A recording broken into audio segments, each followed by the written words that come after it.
Okay.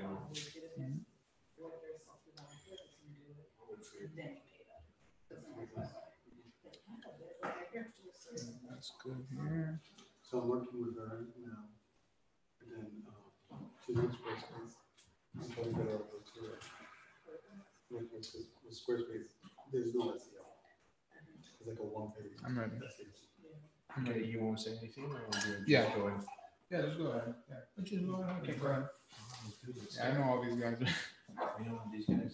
They know you? Yeah. Okay, perfect. All right, so one of the things I do when I make a presentation, I always start on time, and I always end on time. Just respect your time, right? I think it's the most precious commodity. So we're here tonight for YouTube hacks to grow your channel organically. So if you're for anything else, the time to leave is now. But if you're here to learn about YouTube, you're in the right spot. My name is Antoine Dupont, so if my name is not a dead giveaway, I'm originally from Paris, France. I've been here in the US for 30 years now. My first boss was Gordon Ramsay. So if you don't like this presentation, you want to insult me, you better bring your A game, because I've heard everything. I've been in South Florida now for 30 years, doing all kinds of things, and really for the last 15 years being completely immersed in digital marketing. So if there are a couple of things that blow your mind tonight, do we have people walking? Okay, yes. So I'm just going to take a quick pause. Come on in. Hi. Hi. Hello. Hey, how are you? Good. We just started, but go ahead, sit down and make yourself comfy. Sounds good. Hey, I did start 1 minute early, so we're good. Oh.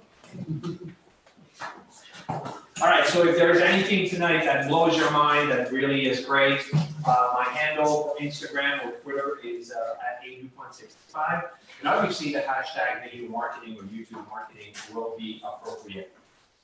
So picture this, about 4 years ago, I'm in my minivan and the clock is off by an hour, daylight savings. And I don't know how it is in your car, but in mine you need an engineering degree to change the clock, right? You need to be able to turn 3 buttons at the same time to press the pedal. How do you do this? So I'm really frustrated, reaching the glove compartment, learn how to do it. And I make a video of this, me changing the clock in my minivan, which is what we're looking at right now, this 31-second of pure video beauty. And it's actually now it's horrible, that there's no lights, the sound is awful. And then I upload that video on YouTube and forget about it. Ultimately, I make that video for me, so 6 months later, I would remember how to do it. I wouldn't have to look in the manual. And 6 months later, I pull it up, and this is what I have. Over 38,000 views of people that have watched my video. And all kinds of great comments.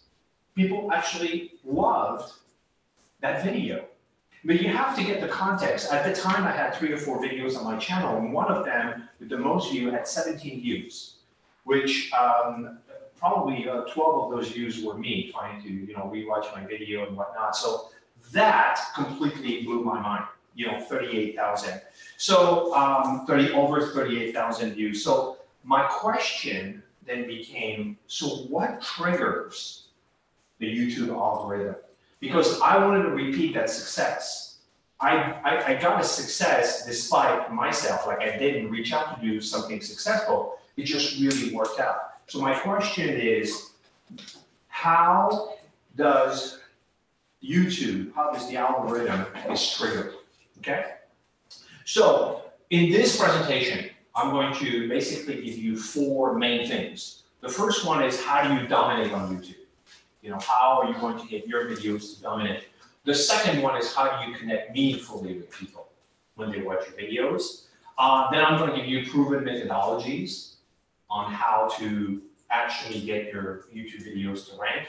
And obviously, I'm going to give you some stuff that you're going to comply with the rules, because the last thing you want to do is be banned by YouTube by doing things that are unethical. So let's talk, before we go into the nuts and bolts of this presentation, let's talk about common misconceptions about YouTube. And the biggest one by far is that it's all about subscribers. And that couldn't be further from the truth. The subscribers, to a certain degree, is completely irrelevant if you want to grow. Like, subscribers are only there to boost your ego. I love my subscribers. I love the fact that I have, right today, 8,300 subscribers. It feels great. The problem is it doesn't mean anything. Whether I have 8,300 subscribers or I have 100 subscribers, from YouTube standpoint, it means absolutely nothing. So your quest shouldn't be how many subscribers can I have, although it's a measuring stick. I'd like to have a channel that has 1 million subscribers, but that's not really the measuring stick. This is not what you should be looking for, okay? Consider the subscribers basically irrelevant. What you want to think about is you want to think about your viewers. It's really all about them. It's not about how many subscribers you have, but it's about the audience on the other side. Them. That's what's important. So understanding the algorithm. So in essence, I'm going to give you really the 2 big things you need to understand with the YouTube algorithm. And the first one is that they're trying to predict what you're going to enjoy. That's their job. Like, I don't know if you've ever noticed, but when you go on YouTube and you start viewing some content about like a specific musician, or you're following the Joe Rogan podcast, then all of a sudden in your feed, you have all kinds of videos about Joe Rogan. Because what YouTube wants to do, it wants to make sure that it's going to serve you content that you're going to enjoy. And the second thing that YouTube wants to do is it wants to keep you on the platform as long as they can. They want you to stay on the platform for a long time. They don't want you to watch a video and then go on to something else, right? Which is probably one of the reasons why YouTube will favor long-form videos over short videos, right? And I'm going to be talking about that further in the presentation. So the first hack that I'm going to talk to you tonight, or the tip, I should say, is you need to identify your audience. If you want to pursue a YouTube channel and you want to grow it, step 1, you need to identify your audience. You need to be super clear as who your audience is. It starts with them. I will not consult with someone. And by the way, when I ask people, I ask them when they have a channel, who's your target market? And they're like, people? And I'm like, no, that's not a target audience. People is not a target audience, right? You want to think about them in terms of who are they? What do they like? You know, like really be super clear. Let me give you a couple of examples of what I think a good target audience is. So for example, female between the age of 25 to 45. They're sales and marketing execs. They're in North America. They're looking for inspiration and thought leadership for career growth. That's a target market. Now, if you have something like that, then you know exactly the type of content you're going to create, and your content is going to be directly built for those people. And that is super important, because if you don't do that and you just create general content for the general public, the chances of your YouTube channel working is slim to none. Let me give you a second one, right? For example, male, 35 to 55, business owners in the Boston area. Geographical area targeting in YouTube is awesome. There's a real estate guy in Maryland, and he is the real estate guy for Maryland. That's all he wants to focus. He doesn't care about any other state. So he does the best restaurants in Maryland, the best parks in Maryland, the best places to buy a house in Maryland. Everything he does is about Maryland real estate. What are the chances of this guy actually owning that space and really being good? It's really, really awesome. So, again, people looking for how-to and practical tips to grow their business, that is highly focused. Now you know exactly the type of content you're going to do, and it starts with them in mind. And now you want to know, you need to figure out, what do they want? What do they need? Why do they need it? So I know you have some questions, and you're probably wondering, like, how do I figure out the type of content I need to produce? Well, you need to reverse engineer your content. And there are several tools that are very easy and very accessible for you to work with. The first one is a tool that is not free, but it's a great tool. I believe it's about close to $100 a month. It's SEMrush, specifically the keyword magic tool. That's a great, great tool because it will give you all the questions. You basically put in a keyword, like for example, video marketing, and it will tell you all the questions that people are asking around video marketing. Or real estate. You can put real estate, and it's going to tell you all the questions that people are asking on the internet right now around that specific keyword. That's really awesome to reverse engineer your content. Now, there's another one. I don't know if you've ever heard of it, but it's really an awesome tool. Who has heard of AnswerThePublic.com? I have the marketer here in the room. Thank you very much. AnswerThePublic.com is absolutely awesome. Please write this down. You're going to go and check it out tonight. This is the website. It looks like this. You basically go, you put in your keyword, you click get questions, and it will give you all the questions. It is right now free. I don't believe that it's going to be free forever because everywhere I go, I actually talk about Answer the Public, and everywhere I go, I see other speakers talking about Answer the Public. So it's going to become big, and I'm sure at one point they're going to charge for it. Right now, especially if you have like 1 or 2 keywords, you'd like to find out what people want to know about this, well, go and use it because you can download the list of questions that people are asking around the specific keyword, and that by itself is a treasure trove of information. Obviously, if you want to grow in YouTube, there's a couple of tools out there. This is TubeBuddy. This is what you see on the left-hand side, the red box. There's another one called vidIQ. They're very similar. Obviously, all the vidIQ people say the TubeBuddy is crap, and the TubeBuddy people say the vidIQ is crap. If you want to get both, get them both. I use TubeBuddy. I like it. It tells me everything I want, but specifically, it's going to help you with formulating the question or looking for content that people are looking for. But specifically in that tool, it's going to see, if you see in the upper right-hand corner, it says the overall is good, which means that you are going to produce a video with content that is not super competitive, right? Because YouTube is huge. I don't remember how many videos are uploaded per minute, but it's absolutely ginormous. And the last thing you want to do is go and compete with a video that is like, it's got 1 million results for that video. Now, let me just put the next slide, because when I got this absolutely blew my mind. The Pew Research Center just recently did a study on YouTube, and they've uncovered that 51% of all content searched on YouTube is how-to related. Now, let me say that again, because I think this is mildly important. 51% of all content searched on YouTube is how-to content.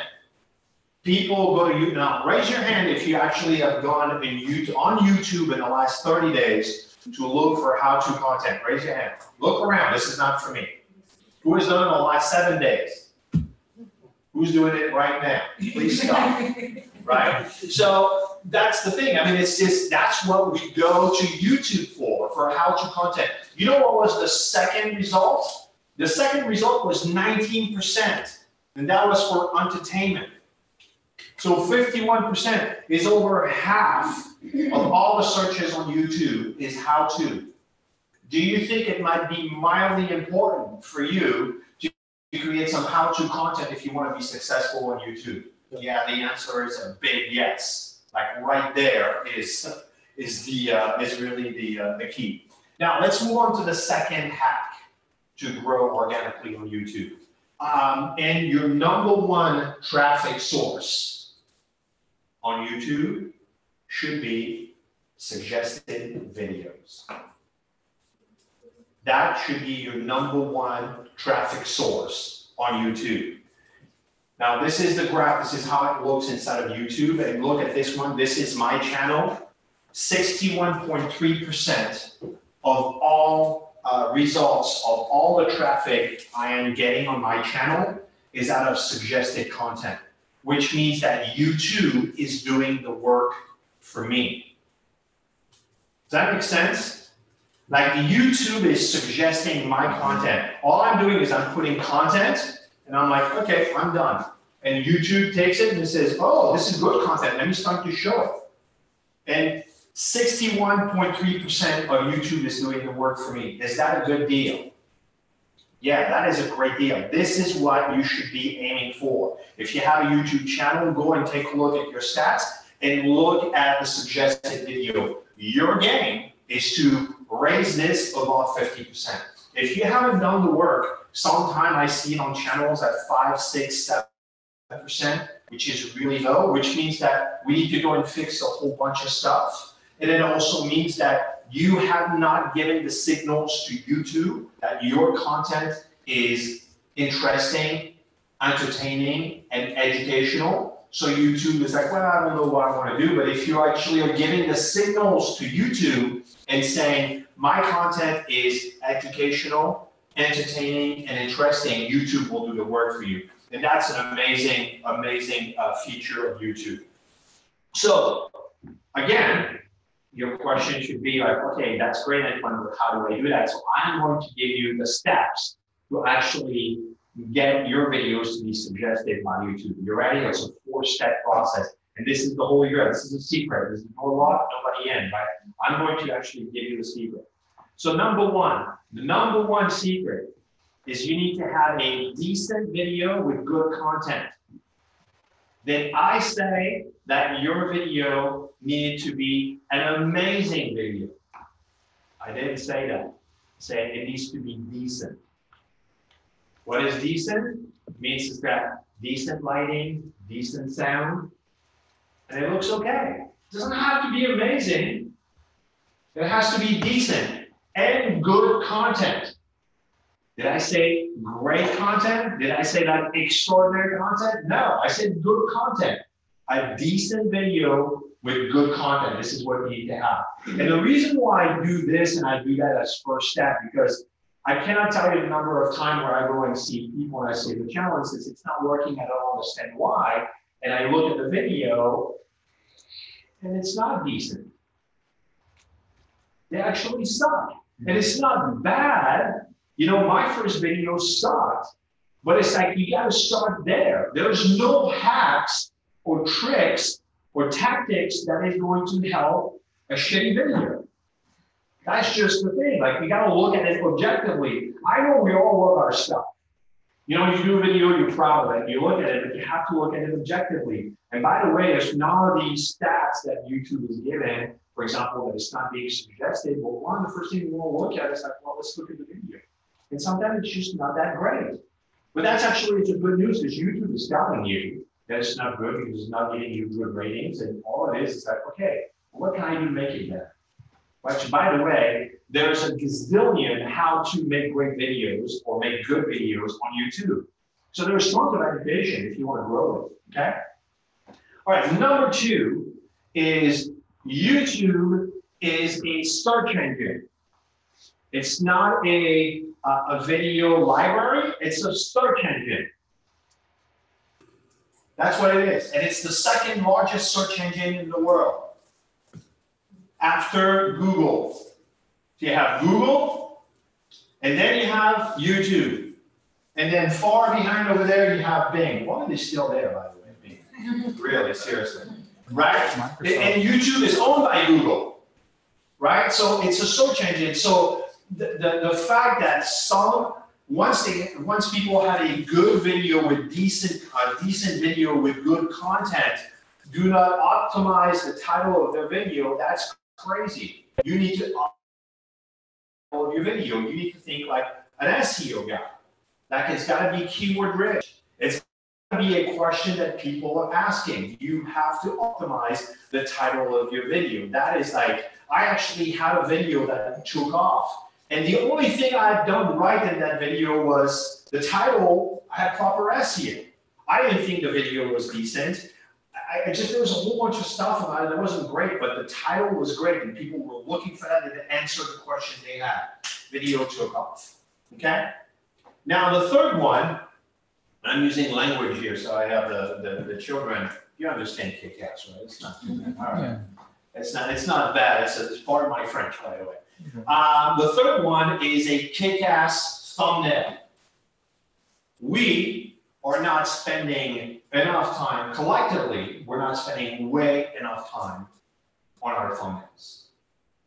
The thumbnails is so much more important than you think if you understood the impact, and I'm going to show you further in the presentation, I'm going to show you examples of the power of a good thumbnail versus a not good thumbnail, and the impact that it has on a video. You need to be spending a lot more time on thumbnails. Like, have your thumbnails really great. Let me show you some examples of great thumbnails.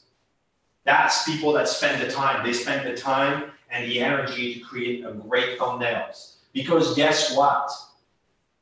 The vast majority of people making a decision on watching your video is going to be based on this and nothing else. It doesn't matter how good your video is, how decent the content is. It doesn't matter. If your thumbnails suck, they're not going to click on it because you're not going to be the only choice. They're going to have 10 other videos to choose. So the quality of your thumbnail is super important. And if you look at this, how many words do they have? 4 or 5. Not a lot of words.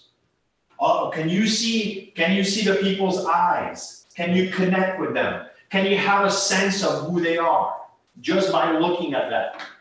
Yeah, and it pops and it's there and it works, right? So make sure you spend enough time, 10 minutes to 15 minutes to half an hour. It's probably not enough time on your thumbnail. I know some people that dwell on it, they spend hours on thumbnails. I'm not kidding, hours.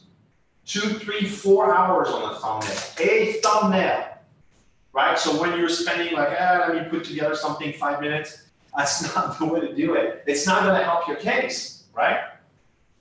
All right, the fourth thing is the descriptions and the tags. Description of your video and the tags that you're using. The description, again, YouTube is a search engine, right? So if you're not capitalizing on a box of content that YouTube is giving you to actually insert some content that relates to the video, or you're missing out on a huge opportunity.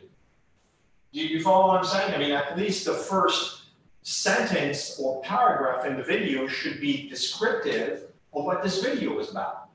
And you can basically describe it. This video is to teach you how to grow your channel organically. And I cover 4 main points that I hope you'll enjoy. Cheers. Well, you just put a little bit of description, but you use some keywords there that's helping your case. Does that make sense? You guys with me? All right. So one of the